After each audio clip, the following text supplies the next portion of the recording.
যে ছেলেটা পুলিশ হওয়ার স্বপ্ন দেখত সেই ছেলেটাই পুলিশের গুলিতে পা হারালো।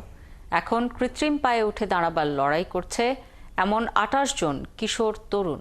দরিদ্র পরিবারের এই সন্তানদের কৃত্রিম পা দিয়ে পুনর্বাসনের ব্যবস্থা করেছে বেসরকারি সংস্থা ব্র্যাক। কিন্তু সেই পায়ে জীবনযুদ্ধ চালাবার শক্তি যোগাবে কে? রিশাদ হাসানের তোলা ছবিতে সহকর্মী রাশেদ আনিসের প্রতিবেদন। যে বয়সটা দুরন্তপনার, দুনিয়াকে জানার চেনার, সেই বয়সটাই আজ যেন বাধা পড়েছে কৃত্রিম পায়ের উপর নির্ভরতায়। ১৬ বছরের কিশোর নাদিম হোসেন। আন্দোলনের মিছিলে পায়ে গুলি চালানো এই কিশোরের কৃত্রিম পা এখন যেন নতুন করে হাঁটতে শিখছে। তার বাবা একজন রিকশা চালক। সংসারের অভাব মেটাতে কাজ নিয়েছিল শাড়ির দোকানে। বাবার ইচ্ছে ছিল ছেলেকে বিদেশ পাঠাবেন। গুলিটা লাগছিল, মনে করছি যেখানে বাইর যাচ্ছে যে আব্বুরে বললে তো আব্বু অসুস্থ মানুষ, দুর্বল হয়ে যাবো। আমি কারো করে কিছু বলি না, একটা বাইরে বললাম ভাই আমার একটা ডাক্তারের দোকানে নেন, যত গুলিটা মনে আমার পায়ের কিছু হয় না, গুলিটা আমার খালি এনে বিন্ডিশ করে দিলে আমি ঠিক হয়ে যাবো গা। পরে হসপিটালে নেওয়ার পরে যে পাটা কাটা হইলো তার জন্য আমি ভালো ছিলাম। আমার স্বপ্ন ছিল এনে আমি কাম করছি এমব্রয়ডারিতে ২ বছর, যে আর ২-৩ বছর গেলে আমি বিদেশ যাবো, যে অনেক কিছু করবো, যে আব্বু ভালো হয়, আমার দেশে ভিতরে একটা বাড়ি উঠান দেবো। পুলিশ হবার স্বপ্ন দেখত মিরাজ।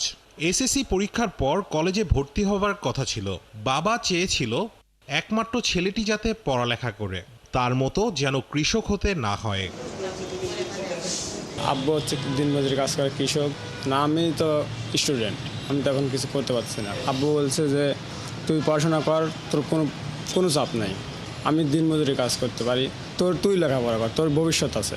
ভবিষ্যতে তো ভাই পুলিশ অফিসার হওয়ার কথা ছিল, কিন্তু সেই পুলিশ অফিসারে আপনার অন্য মানে তার উপরের অর্ডার মানে এই কাজটা করছে। পরিবারের বড় ছেলে আকাশ কাজ করত নারায়ণগঞ্জের একটি মিষ্টির দোকানে।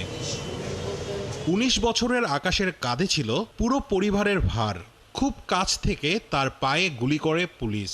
কষ্টের বিষয়কে বলতে গেলে ভাই, যখন আমি পাগুলো দিকে আমি দেখি তখন পুরো পৃথিবীটাকে বলে যায় যে আমার মতো বাইরে হাঁটতেছে, একটা পা নাই, তো এই জীবন আমার রাখে কী হবে, আমি সুইসাইড করবো, আত্মহত্যা করবো, এরকম আর কি।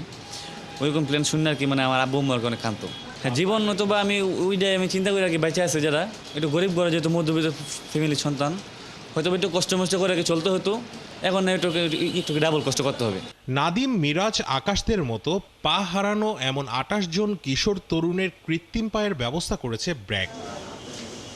আগামী ৫ বছর বিনামূল্যে তাদের চিকিৎসা সেবা দেবে এই সংস্থা। আমাদের পরিকল্পনা আছে যে আগামী ৫ বছর তাদেরকে আমরা এই সাপোর্টটা, তাদের যে কোনো ধরনের পার্টস রিপ্লেসমেন্ট লাগুক, অ্যাডজাস্টমেন্ট লাগুক, এগুলোর ক্ষেত্রে আমরা তাদেরকে সাপোর্ট দিয়ে যাব।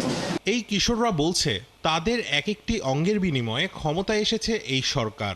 এখন তাদের সরকার তাদের ভবিষ্যৎটা অন্তত দেখুক। সরকারের কাছে একটা আবেদন, সবাই বাধা করে দেওয়ার জন্য, যেন একটা বাধা করে দিলে সবাই যেন কিছু করে খাইতে পারে, আর সবার একটা চাকরি করে দেওয়ার জন্য।